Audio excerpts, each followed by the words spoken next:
Zgjedhjet e reja, sfidë për buxhetin e Kosovës.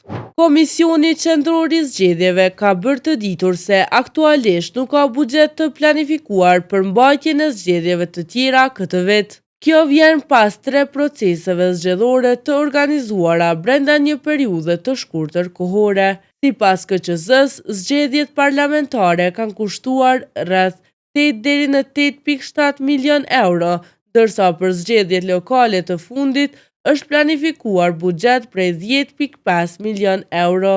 Megjithatë, shpenzimet e sakta për zgjedhjet lokale ende nuk janë publikuar. KQZ thekson se nëse vendi shkon edhe një herë tjetër në zgjedhje, kjo do të paraqeste sfidë serioze financiare dhe organizative, pasi në planifikimin vjetor janë parapar vetëm 2 procese zgjedhore, ai i 9 shkurtit dhe ai i 12 tetorit.